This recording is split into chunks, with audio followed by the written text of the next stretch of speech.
Bapak Ibu, saudara-saudari dan anak-anak yang dikasihi dan diberkati Tuhan, selamat pagi, Shalom. Apa kabar hari ini Bapak Ibu? Ada beragam jawaban yang beta dapati dari pertanyaan apa kabar hari ini. Ada yang bilang baik, lalu tersenyum-tersenyum, tapi ada juga yang menjawab luar biasa. Itu berarti bahwa ada cara yang berbeda untuk mengungkapkan satu perasaan yang sama, yaitu kebaikan dan kemurahan Tuhan yang dinyatakan sehingga kondisi kita tetap baik sampai hari ini. Dan dalam keyakinan dan komitmen bersama dengan Tuhan, Sang Pemilik kehidupan itu, maka kita hari ini berjumpa bersama untuk bersekutu dan memuliakan Tuhan, dan tidak terasa di bulan yang ke-7 dari tahun 2024 ini akan kita tapaki pekan yang ketiga dalam perjalanan bersama di bulan ini.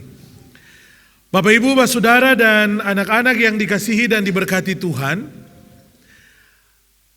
Gereja Protestan Maluku di waktu-waktu belakangan ini memberi kepada kita kesempatan untuk merenungkan bagian-bagian kebenaran firman Tuhan yang mungkin saja disasarkan dalam upaya mempersiapkan pelayan dan umatnya untuk memasuki momentum-momentum pelaksanaan pemilihan penatua dan diaken.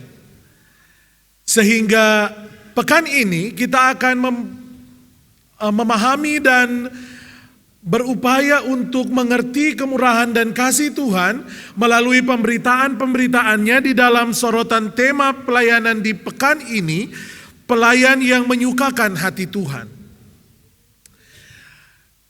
Kalau ketong berencana di dalam kehidupan, tentu yang diharapkan adalah apa yang direncanakan itu harus tercapai. Contoh sederhananya, jika dalam perencanaan para pelayan di sektor atau di unit bahwa setelah musim hujan ini ketong mesti pi piknik. Itu berarti semua orang akan pasti berusaha untuk melakukan proses menuju realisasi rencana itu.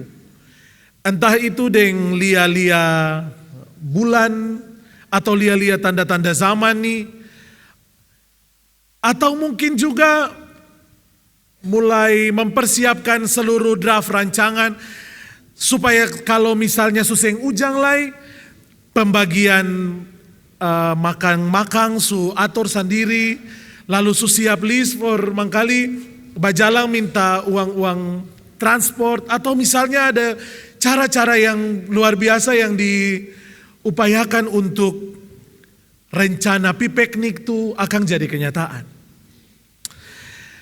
Dan akan jadi persoalan apabila suseng ujang lalu ternyata seng pi piknik. Orang yang nyata-nyatanya banyak dalam perencanaan, karena ketong abis hujan ini mau pi piknik, biasanya fenomena dengar mau pi mana-mana tuh membuat banyak orang menggebu-gebu menunjukkan kesetiaannya untuk datang di ibadah. Tapi jika harapan itu tidak terjadi, maka perlahan demi perlahan seleksi alam itu mulai terjadi. Lalu 1-2 orang mulai seng masuk ibadah, seng datang iko persekutuan-persekutuan. Lalu dengar di kiri kanan, bahkan mungkin su tulis-tulis di sosial media lain, janji tinggal janji, parlente jalan terus. Misalnya, hanya karena pelayan koordinator unit janji mau pi piknik, lalu abis ujang sampai semua Natal seng pi piknik. Ada bahasa-bahasa seperti itu.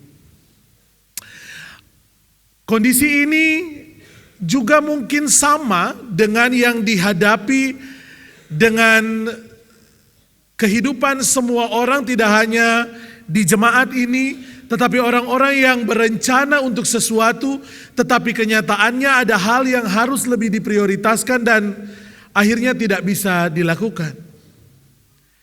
Rasul Paulus juga ingat dan tahu persis bahwa akan ada fenomena-fenomena yang luar biasa di dalam pelayanan dan membutuhkan pelayan yang tahu benar bagaimana caranya memposisikan diri untuk dapat mengatasi semua keadaan itu, semua tanda-tanda zaman itu, bahkan penolakan-penolakan yang terjadi di dalam setiap pelayanan. Ada begitu banyak rencana yang dibangun, ada begitu banyak harapan yang dikehendaki, ada begitu banyak mimpi yang ditorehkan, ada begitu banyak mimpi yang terbersit di dalam pikiran. Namun ternyata kalau proses itu tidak disertai dengan upaya untuk merealisasikannya, maka semuanya itu seperti sia-sia. Mimpi Rasul Paulus kepada jemaat di Tesalonika adalah mewujudkan pelayan-pelayan yang setia, mewujudkan pelayan-pelayan yang takut Tuhan. Harapan Rasul Paulus adalah jemaat di Tesalonika menjadi jemaat yang benar-benar memahami bahwa Tuhan itu hidup dalam kehidupan mereka dan Tuhan layak dilayani. Dan oleh sebab itu maka upaya untuk mewujudkan harapan itu Rasul Paulus bikin dengan pengabdiannya kepada Tuhan melalui pelayanan, tetapi juga Rasul Paulus bikin dalam tindakan nyata supaya umat lihat bahwa apa yang dia beritakan adalah apa juga yang dia lakukan. Atau bahasa sederhananya, apa yang ketong bilang, yo ketong bikin akang. Rasul Paulus kesetuju itu. Kepada umat di Tesalonika, Rasul Paulus ingatkan bahwa ternyata mimpi menjadi pelayan yang setia itu harus diwujud nyatakan dalam hal-hal yang sederhana. Harus diwujud nyatakan dalam keadaan-keadaan hidup yang membutuhkan ketong semua pun keseriusan.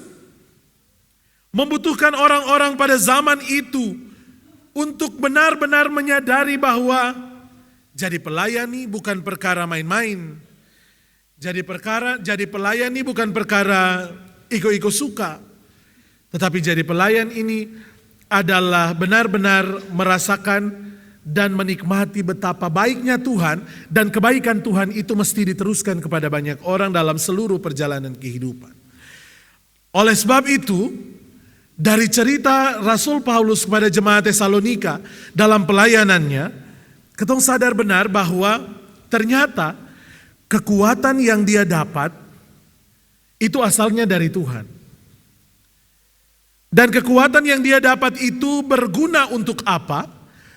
Ternyata Rasul Paulus mengingatkan kepada jemaat di Tesalonika dan kepada kita bahwa persoalan menjadi pelayan Tuhan, persoalan menjadi pengiring Tuhan, persoalan menjadi pelayan yang setia, pengikut Kristus, sing lalu membuat ketong terlepas dari persoalan.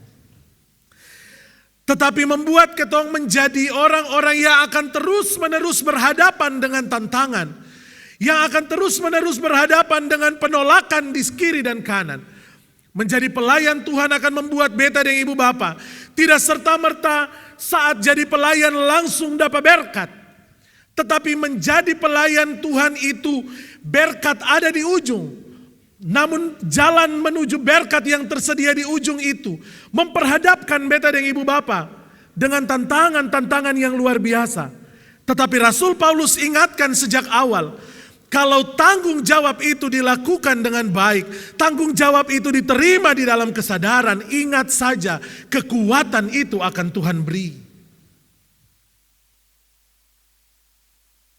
Setelah ingat bahwa kekuatan itu akan Tuhan beri, Rasul Paulus ingatkan begitu banyak hal dalam tanggung jawab menjadi pelayan. Tetapi hal terpenting dari semuanya itu adalah saat sudah dapat kekuatan untuk melewati dan melintasi pergumulan-pergumulan berat. Nomor satu yang mesti diingat adalah yang harus dilakukan adalah pelayanan demi kemuliaan nama Tuhan. Yang harus disukakan adalah nama Tuhan. Oleh sebab itu Rasul Paulus menghendaki agar yang dilakukan itu tidak untuk mencari nama, tidak untuk membuat ketong disanjung. Sebab pelayan-pelayan Tuhan, beta dan ibu bapa mesti terus menjadi sadar bahwa dalam kehidupan di dunia ini, katong manusia harus tetap menjadi kecil. Sebab Tuhan yang kita layani adalah Tuhan yang harus tetap menjadi Tuhan yang besar. Tapi kalau ketong manusia menjadi pelayan-pelayan yang mau sama besar dengan Tuhan, maka siapa dia Tuhan? Di mana dia posisinya sebagai Tuhan sang pemilik kehidupan dan pelayanan ini? Kalau beta dan ibu bapa mau berdiri sama besar dengan Tuhan, kalau beta dan ibu bapa mau tepuk dada bahwa seakan-akan pelayanan ini berhasil karena ketong, kalau beta dan ibu bapa mau tepuk dada, majelis dong bisa apa? Pendeta dong bisa apa kalau sing ada umat? Umat lain tepuk dada.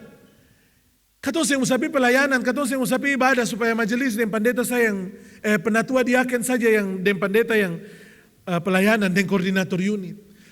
Katong sing bisa tepuk dada bahwa katong kuat dan katong hebat dalam tugas-tugas pelayanan ini. Sebab kekuatan dan kehebatan kita di dalam pelayanan ini asalnya dari Tuhan yang harus tetap semakin besar. Oleh sebab itu Rasul Paulus kasih ingat, jadi pelayan itu pelayan yang menyukakan hati Tuhan.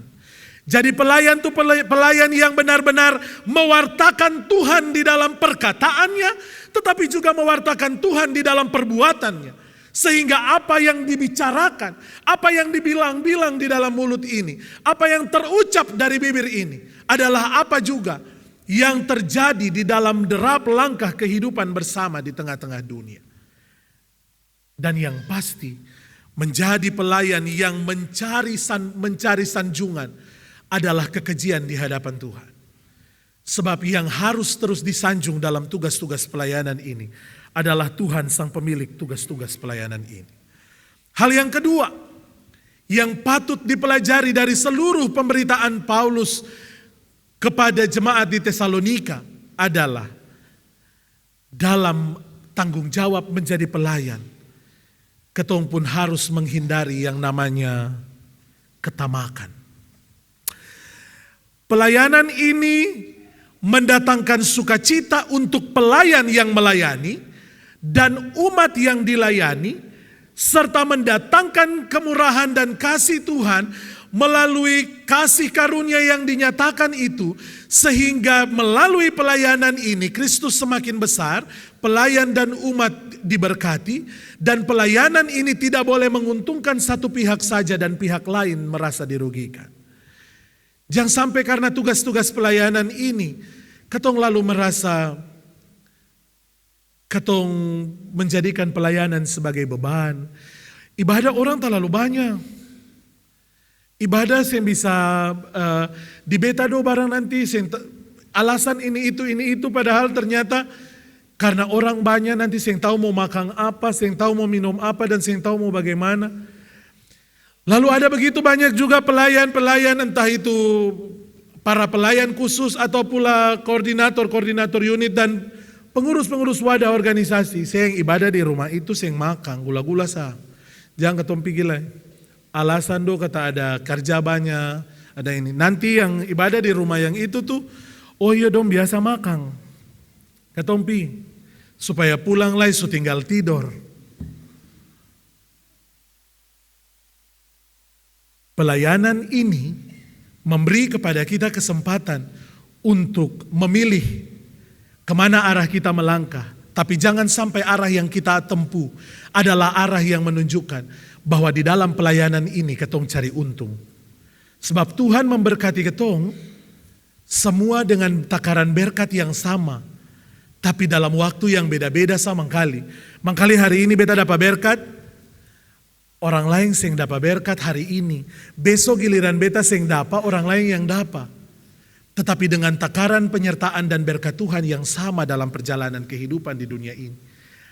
Hanya dalam waktu-waktu Tuhan yang berbeda atas kehidupan kita. Oleh sebab itu jangan sampai karena pelayanan ini satu buang muka dengan lain. Hanya karena di rumah A banyak orang, di rumah B banyak orang. Di rumah A majelis pi lengkap, koordinator pi lengkap, di rumah B dong sing pi lengkap. Di rumah A umat pergi banyak-banyak, di rumah B umat sempi banyak-banyak. Pelayanan dan tanggung jawab bersama ini harus diwujud nyatakan untuk kemuliaan Tuhan tanpa alasan apapun. Sehingga kalau misalnya ada perencanaan piknik atau ada perencanaan apa, biarlah perencanaan itu jadi bunga dalam pelayanan. Tetapi sing boleh jadi tujuan akhir. Sehingga kalau sing pigilah ketong menyasal, sing pigilah ketong tarik diri. Sekali lagi Kristus yang kita layani adalah Kristus yang harus semakin besar. Bagaimana ketong mau sanjung Kristus, bagaimana nama Tuhan itu harus kita sukacitakan, kita sanjung di dalam dunia. Kalau tugas-tugas pelayanan ini ketong bikin masih dengan tujuan-tujuan yang liar, masih dengan tujuan-tujuan yang lalim, masih dengan tujuan-tujuan untuk mencari loba atau keuntungan yang tidak jelas. Sebab Tuhan memberi kepada kita kesempatan untuk menikmati berkat. Bukan berkat yang sisa-sisa. Bukan berkat yang pilih-pilih. Tapi berkat yang sama hari ini dan selamanya.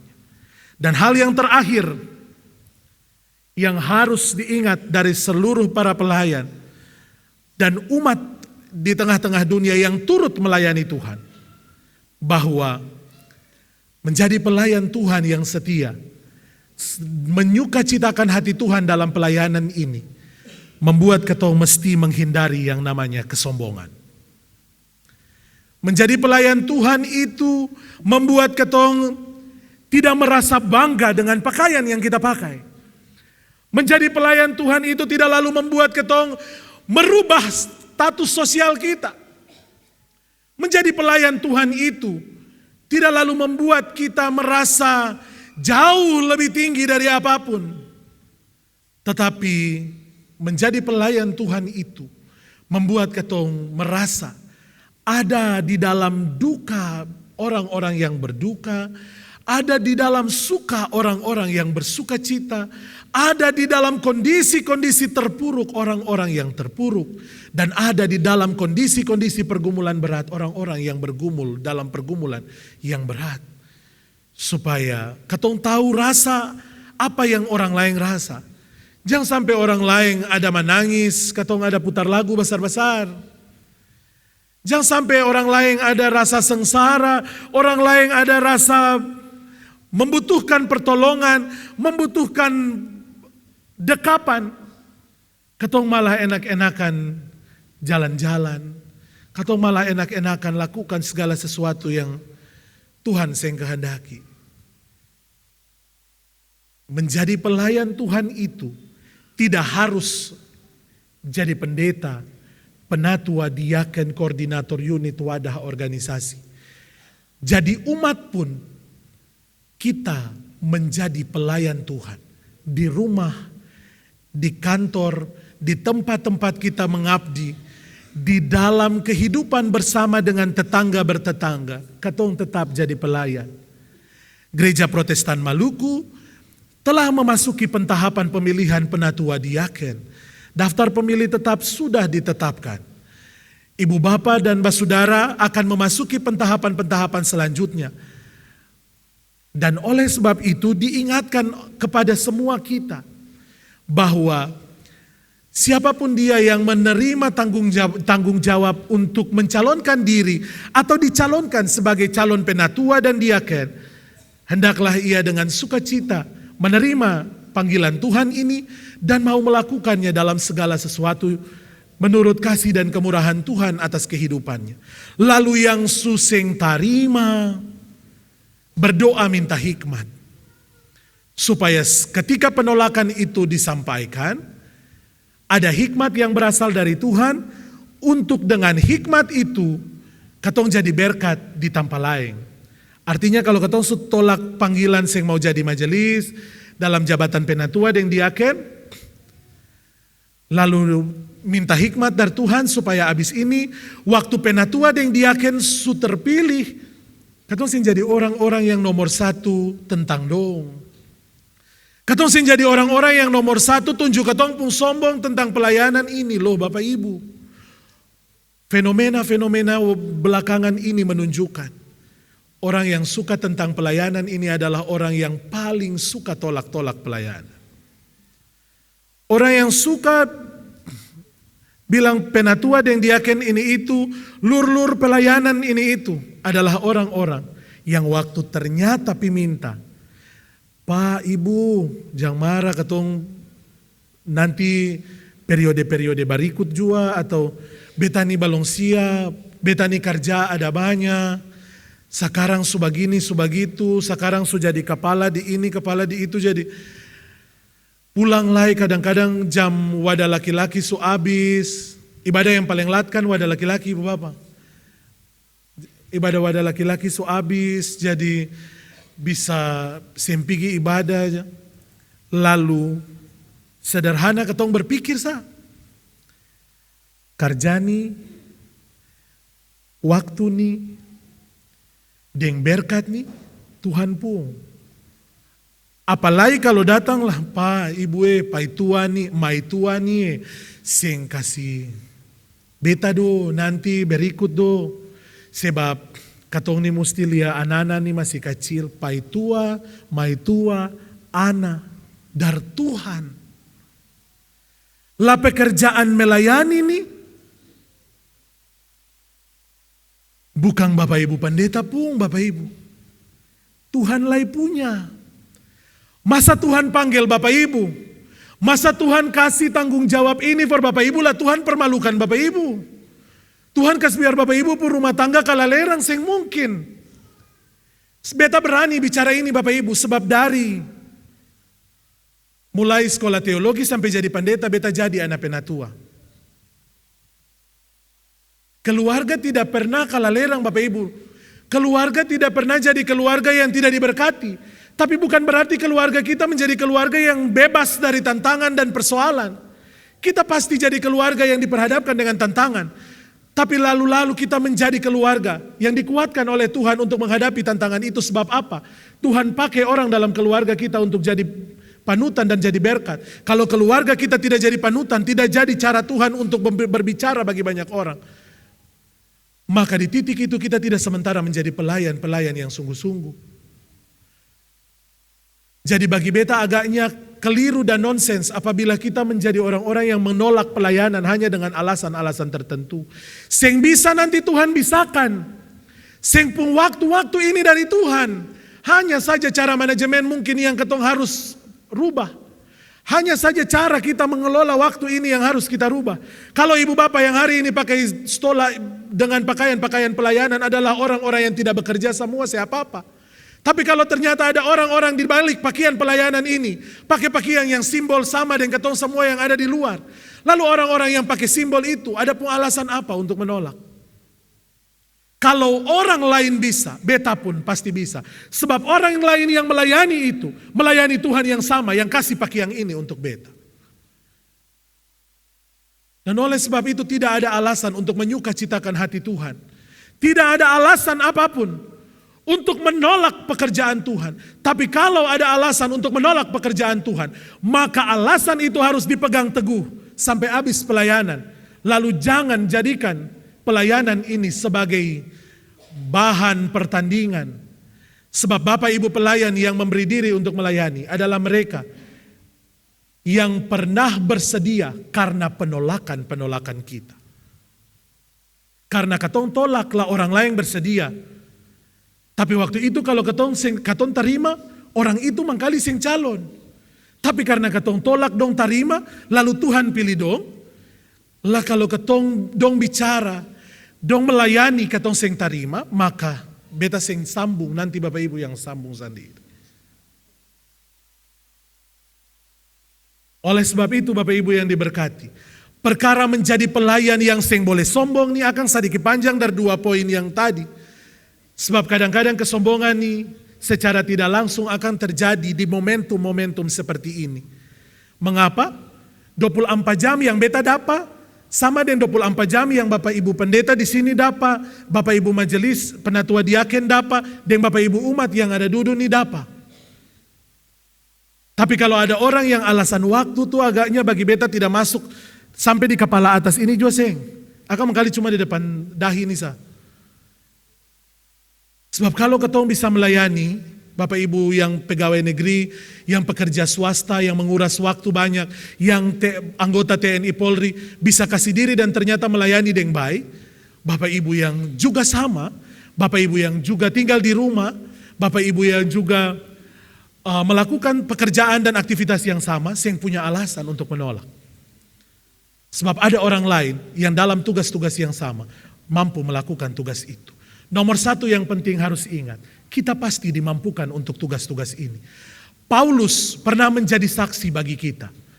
Membunuh manusia begitu banyak, membunuh begitu banyak orang percaya. Tetapi menjadi orang yang mengingatkan kita tentang pelayan yang setia. Mantan pembunuh manusia itu kini berdiri menjadi saksi kemuliaan Tuhan bagi ketong semua yang sejak di dalam kandung belajar tentang firman Tuhan.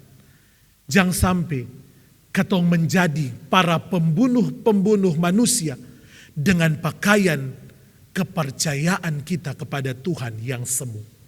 Tuhan menolong dan memberkati. Amin.